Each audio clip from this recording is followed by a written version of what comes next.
Okay, so the first thing you want to do when doing controller or battery blender swap is you want to take off the battery and discharge the controller. The first thing you're going to do is unlock your battery, pull up on here, and then you're going to go ahead and remove it, like so.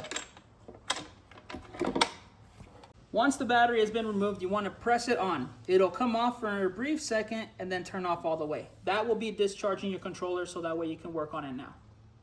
So we're going to be teaching you on how to access your controller panel to replace your controller and or splitter.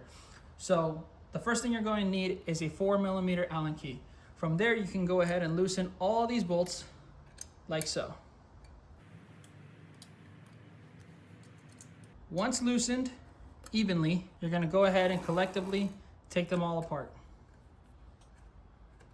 Once you're removing the last bit of screws, you want to make sure to hold on to the controller plate with one hand as you're loosening the other, just to avoid it from falling and scratching the finish off of your paint. Once loosened, you can also take it off by hand, just like so. Once it's completely off, you can grab it and slowly slide it down your crank all the way down to rest. And there you have access to your controller panel. All right, so the next step is you want to remove your battery blender. To do this, you're just going to slightly pull right here, and if you need to remove the crank from position, you can go ahead and do so.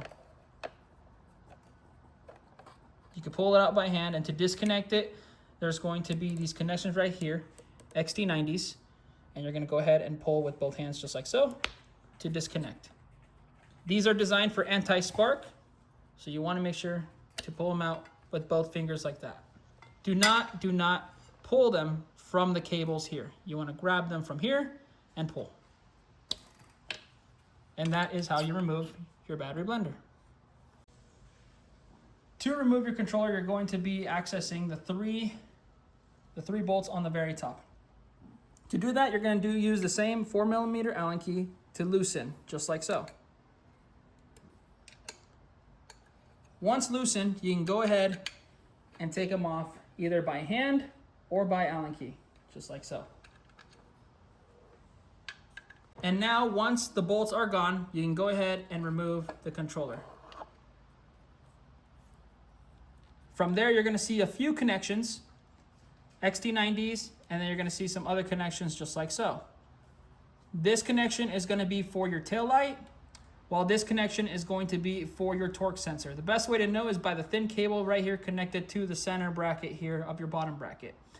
This larger cable right here is going to be connected to your wiring harness on the very front of the bike.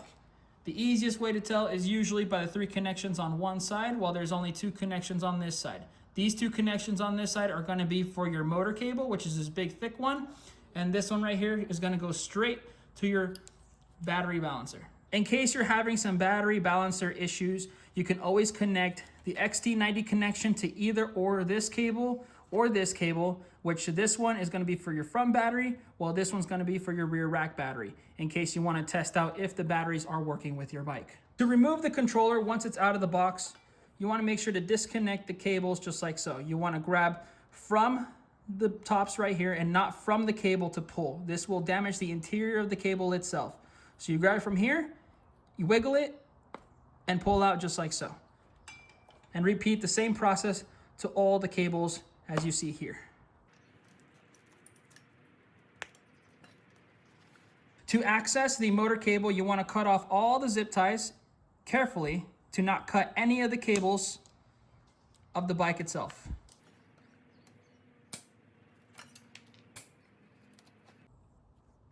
Once you've cut all the cables to the motor cable, you're going to go ahead and grab one side of the barrel here and then here. And you're going to go ahead and turn on the opposite directions to loosen the cables.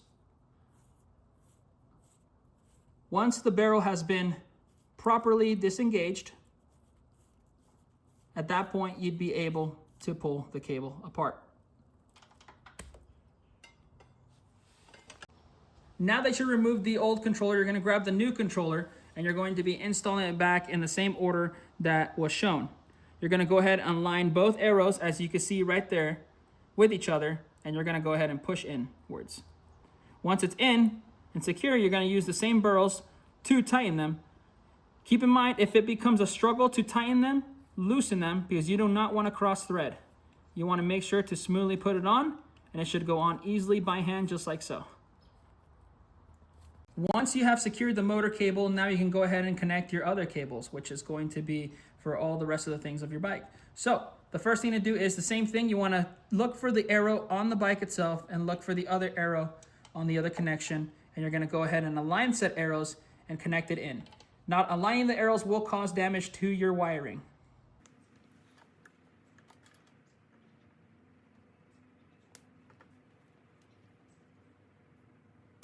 Now that all these three cables have been connected, you're going to go ahead and set it aside and slide in the controller. You want to make sure that all the connections haven't been connected over the crank arm, and you want to make sure everything is going in smoothly to fit in just like so.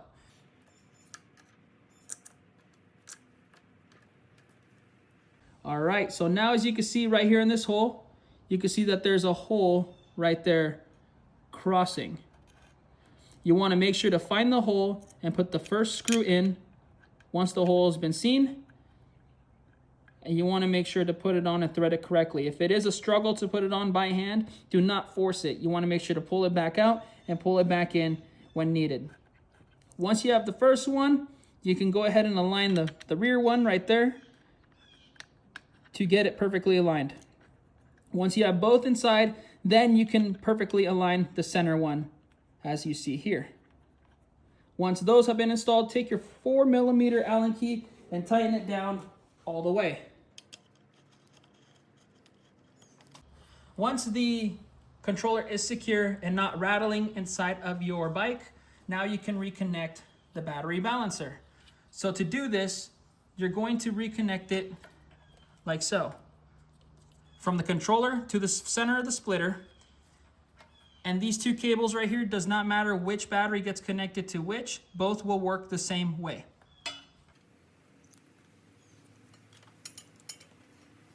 Once connected, you could properly slide it back inside of the top of the casing, like so. When putting everything all back together, you want to make sure to cable manage around this area, so that way you can slide everything back in.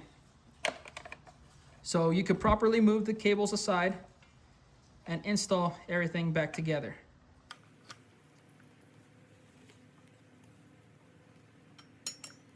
Now that you have made everything nice and neat, you can go ahead and take the controller access plate and align it back onto the holes.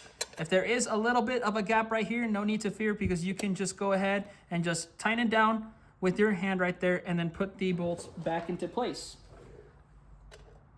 so it can hold it down.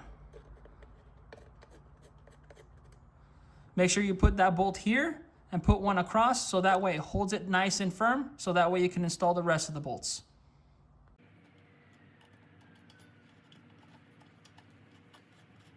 When zip tying the motor cables back together, you want to make sure to first start by zip tying this brake line. The brake line is the most important thing. You want to make sure that it's not kinked in any way. So what you're going to do is you're going to rest this brake line on top of here, and you're going to slide the zip tie around to make sure all the cables are secure. You want to make sure that this is resting on the bottom while the rest of the cables are on the side, as you can see right there. Repeat the process on this area of the cables, just like so.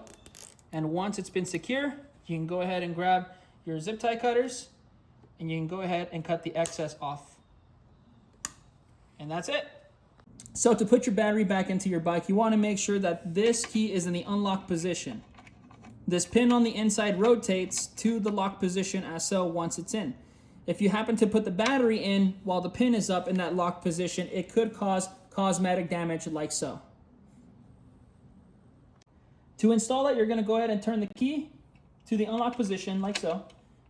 And you're going to grab your battery. Pins going in first. Sliding it like here. And you're going to slide it in like that. Once it's in secure, you want to go ahead and lock it in place. Now that the battery is in place and the controller and battery balancer are back on, now you can test out if the controller is working by turning on the bike and testing pedal assist and throttle features.